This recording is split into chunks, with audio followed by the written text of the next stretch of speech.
Diabetic food સામે જાગૃતિ ફેલાવવા માટે સુરતના અગ્રણી પ્લાસ્ટિક અને રિકન્સ્ટ્રક્ટિવ સર્જન ડોક્ટર આશુતોષ શાહ દ્વારા એક મહત્વપૂર્ણ પહેલ હાથ ધરવામાં આવી છે.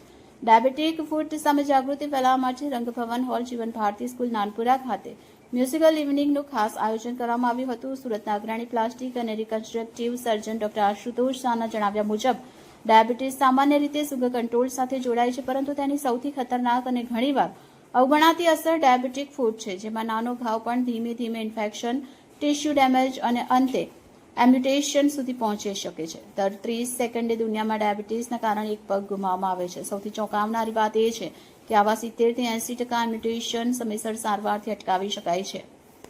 મૂળ સમસ્યા રોગ નહીં, પરંતુ મોડું નિદાન છે. સમસ્યા સારવારની અછત નથી, પરંતુ સમયસર નિદાન, જાગૃતિ અને સુવ્યવસ્થિત સારવાર સિસ્ટમનો અભાવ છે. ઘણા દર્દીઓને શરૂઆતમાં દુખાવો નથી થતો, એટલે તેઓ ઘાવને અવગણે છે. જ્યારે યોગ્ય નિષ્ણાત સુધી પહોંચે છે ત્યારે ઘણીવાર ઇન્ફેક્શન વધી ગયું હોય છે. ભારતમાં ડેડિકેટેડ ડાયાબિટીક ફૂડ સેન્ટર્સની અછત અને મલ્ટીડિસિપ્લિનરી અભિગમના અભાવને કારણે સારવાર તૂટક બને છે, જે અંતે દર્દીને પોતાનો પગ ગુમાવવો પડે છે. બ્લડ સર્ક્યુલેશનનું મૂલ્યાંકન, ઇન્ફેક્શન કંટ્રોલ અને wound management, pressure offloading technique, sugar control, surgical અને રિકન્સ્ટ્રક્ટિવ સારવાર, પુનર્વસન. ઘણા એવા ક્રોનિક અલ્સર જે 2 મહિના સુધી પણ નથી ભરાતા, તેઓ અહીં માત્ર 21 દિવસમાં સુધારો દર્શાવે છે અને ઝડપથી ભરાવા લાગે છે. Bureau report, A to Z news, Surat. હું ડોક્ટર આશુતોષ શાહ 22 વર્ષથી સુરતમાં પ્લાસ્ટિક અને રિકન્સ્ટ્રક્ટિવ સર્જરી અને 10 વર્ષથી ડાયાબિટીક ફૂડ સર્જરીનું કામ કરી રહ્યો છું.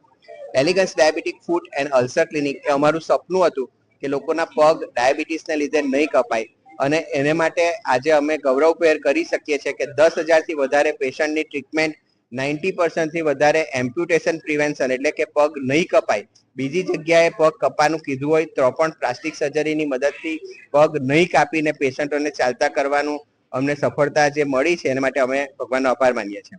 બીજું કે જે પેશન્ટ છે તેમનું નોર્મલી તમે જુઓ તો ડાયાબિટીક ફૂડમાં ડ્રેસિંગ ચાલ્યા કરે અને એક દિવસ ઇન્ફેક્શન થઈ ને એ પગ કાપવો પડે છે અને પેશન્ટ આખી જિંદગી માટે ડિપેન્ડન્ટ બની જાય છે. અમારે ત્યાં અલ્સર કેમ પડ્યું એ શોધીને અને કેમ નથી મટતું તેની સારવાર કરવામાં આવે છે. એટલે જે અલ્સરના 4, 5, 6 મહિના ડ્રેસિંગ ચાલતા હોય એ અલ્સર 21 દિવસથી મહિનામાં મટી જાય છે અને લાંબો સમય મટેલું રહે છે. પેશન્ટ પોતાના રોજગાર પર, પોતાના કામ પર જઈ શકે છે. બોજ બનવાને બદલે સમાજને અને ઘરને મદદરૂપ થઈ શકે છે. એલિગન્સ ડાયાબિટીક ફૂડ અને અલ્સર ક્લિનિકની જે આ મેથોડોલોજી છે એ આખા ભારતમાં ફેલાય એ માટે થઈને આજે અમે એલિગન્સ ડાયાબિટીક ફૂડની ફ્રેન્ચાઇઝ પણ લોન્ચ કરી છે, જેમાં ભારતભરના ડોક્ટરોને અમે આ રીતની ટ્રેનિંગ આપીશું અને જેથી કરીને ભારતભરમાં કોઈનો પગ ડાયાબિટીસથી નહીં કપાય એ અમારી મિશન છે, એ મિશનને અમે પૂરું પાડી શકીએ એવી અમારી આશા છે. આજે અમે એક અવેરનેસ પ્રોગ્રામ કરી રહેલા છે, જેમાં અમારા બધા જૂના પેશન્ટો આવી રહેલા છે. એ લોકોને માટે અમે એક નાટક કરી રહ્યા છે, જેમાં અવેરનેસ થશે કે ડાયાબિટીસમાં શું કાળજી રાખવી જોઈએ. એ ઉપરાંત એક મ્યુઝિકલ ઇવનિંગ અને એમના માટે ડાયાબિટીક ફ્રેન્ડલી ડિનર કરી રહેલા છે. ટોટલ લગભગ 550 જેટલા લોકો આવશે અને સમાજમાં આની અવેરનેસ ફેલાય એ માટે અમે આ પ્રોગ્રામ કરી રહ્યા છીએ. એ ઉપરાંત ઘણી જગ્યાએ અમે આ રીતના અવેરનેસના લેક્ચર અને ઘણી જગ્યાએ સોસાયટી, મંદિરો, બધી જગ્યાએ અમે આ અવેરનેસ કરીએ છીએ. ડાયાબિટીસના પેશન્ટો માટે ખાલી એટલું જ કહેવાનું કે તમારો સુગર કંટ્રોલમાં રાખો, તમારા પગને દરરોજ જુઓ અને જો એમાં કંઈ પણ ચાંદુ કે ઘસારો કે કાળો કે રેડનેસ દેખાય તો તરત ડોક્ટરને મળો.